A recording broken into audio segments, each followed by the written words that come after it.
Question number 15 class 12 exercise 10.2 math question number 15 let us start करके find position vector of point r एक r का position vector निकालना है which divides the line joining two points p and q उस position vector r I cap plus 2j cap minus k cap and minus I cap plus 2j cap plus k cap in the ratio 2:1 first internally and second externally।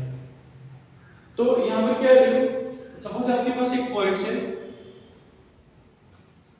Line है आपके पास A B, इसको एक point suppose यहाँ पर suppose आपका P है, यहाँ पर क्यू है, जैसा क्वेश्चन में गिवन है, एक पॉइंट आर है, वो इसको यहाँ से डिवाइड करेगा तो इसको बोलेंगे आप इंटरनली। एक्सटर्नली कहाँ से डिवाइड करेगा, इसके बाहर से कहीं से, सपोज यहाँ पर है आर या इधर कहीं पर आर सिचुएटेड है, तो वो इसको कहीं ना कहीं से डिवाइड करता है एक्सटर्नल बाहर से। तो जब आपका इंटरनली डिवाइड करता है तो आपके पास एक आइडेंटिटी तो आप 10th क्लास से पढ़ते आए हैं कि अगर कोई आपके पास पॉइंट्स है x1 y1 x2 y2 और एनी पॉइंट इज डिवाइड, एक पॉइंट से सपोज ये a b और यहां पर o पॉइंट्स आ गया which divide in ratio m1 and m2, तो आप क्या करते थे, x कोऑर्डिनेट निकालते थे m1 x2 plus m2 x1 upon m1 plus m2, ऐसे तो कैलकुलेट करते थे 10th क्लास में। y इज इक्वल टू कितना, m1 y2 plus m2 y1 upon m1 plus m2, यहां से कैलकुलेट करते थे। ये आइडेंटिटी सेम ही है, बस थोड़ा सा डिफरेंस क्या है इसमें, एक एक्सटर्नली पॉइंट्स भी है, एक इंटरनली। तो वी हैव टू रिमेंबर, यहां पर रिमेंबर रखना होगा आपको आइडेंटिटी को। जब एक्सटर्नल डिवीजन होता है तो आप करते हैं m1 भी कर सकते हैं, m1 m और m की जगह पर m1 m2 कर सकते हैं, जो रेशियो गिवन है आपका इट में भी m1 एंड m2, मैंने m और m मेंशन किया है यहां पर। तो इंटरनल डिवीजन के लिए प्लस आता है mb plus na upon m plus n, external division के लिए mb minus na upon m minus n।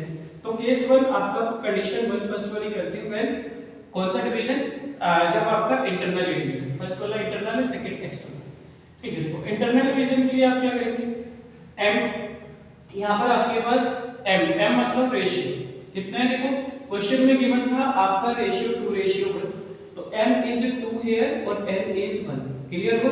देखो 2:1 है ना, तो m1 m2 भी ले सकते हैं और m और n भी ले सकते हैं, तो भी चूज हियर m2 और m1, ठीक है, प्रॉपर हो गया। अब आपके पास b क्या है आपका पोजीशन वेक्टर ऑफ q और a क्या होता है पोजीशन वेक्टर ऑफ q, तो आप ऐसे मेंशन करके m into b सेकंड वाला मतलब q, position vector of q plus n position vector of p upon m plus n। देखो m की वैल्यू कितनी है आपके पास 2, तो राइट हियर 2।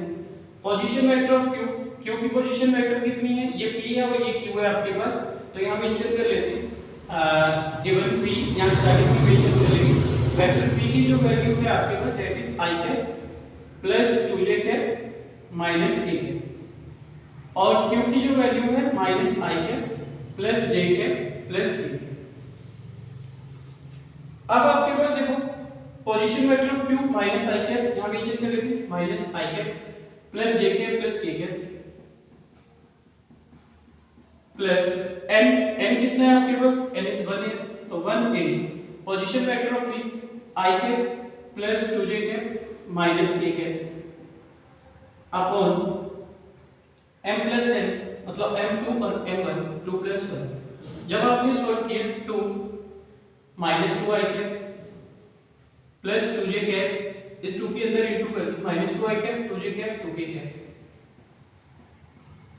प्लस 1 के i कैप से इंटू करेंगे i cap plus i2 1 2 2 2j cap minus 1 के जगह k कैप अपॉन 3। सॉल्व करते हैं, देखो minus 2i cap i cap कितना होता है आपका माइनस का i कैप, इनको पहले एक साइड ले लेते हैं, minus 2i cap plus i cap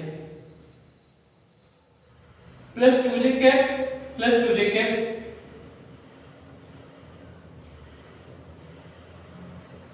फिर 2k cap minus k upon 2 और 1 3। सॉल्व किया आपने, minus 2i plus i minus i cap और plus 2 plus 2 4 4j cap 2k का माइनस के प्लस के अपॉन कितना 3। इसको ऐसे भी तो लिख सकते हैं माइनस आई कैप ऐसे 1/3 माइनस 1/3 यहाँ पर कोफिशिएंट नहीं कुछ भी तो 1 माइनस आई है तो माइनस 1/3 आई कैप प्लस 4/3 जे के प्लस यहाँ पर कोई कोफिशिएंट नहीं है तो 1/3 के। तो आपका जो डायरेक्शंस पे आपका कोसाइन निकला दैट इज कितना है ये आपके पास आ गया -1/3 आई कैप प्लस 4/3 जे कैप प्लस 1/3 के।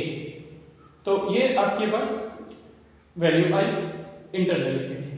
टेक अ स्क्रीनशॉट, फटाफट से स्क्रीनशॉट ले लीजिए फिर चलते हैं एक्सटर्नल।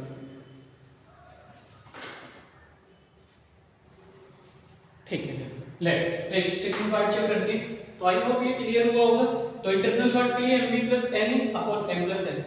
एक्सटर्नल जब डिवीजन होगा मतलब एक्सटर्नल डिवीजन जैसे मैंने बताया था यहां पर सपोज pq पॉइंट्स है और एक वेक्टर r है जो यहां से इनको कहीं न कहीं डिवाइड करते हैं एक्सटर्नल मतलब बाहर से डिवाइड करते हैं।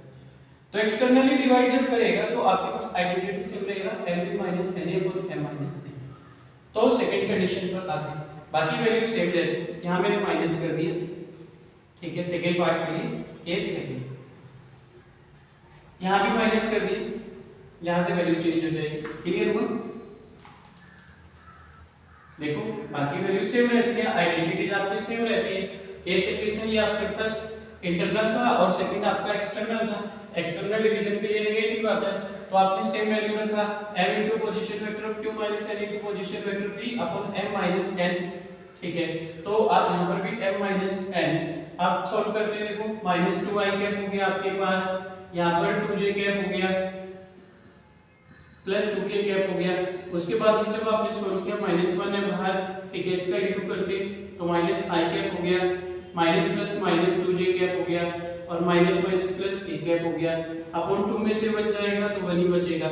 इसको आप आगे सॉल्व करते हैं तो कितना आ जाएगा, यहां आ जाएगा आपका -2i cap minus i cap. देखो -1 -2 होता है -3 आपका, जब एक माइनस पहले एक बीच में both the number add answer is minus. तो आपका -2i cap minus i cap -3i cap 2j cap cancel out हो गया। 2k कैप a कैप कितना हो गया 3k कैप। तो दैट इज योर आंसर, यही आपका आंसर आ जाएगा।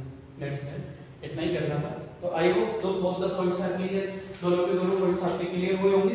तो दिस इज आवर आंसर, यही आपका आंसर है। ठीक है, टेक अ स्क्रीनशॉट, करते हैं नेक्स्ट क्वेश्चन पर।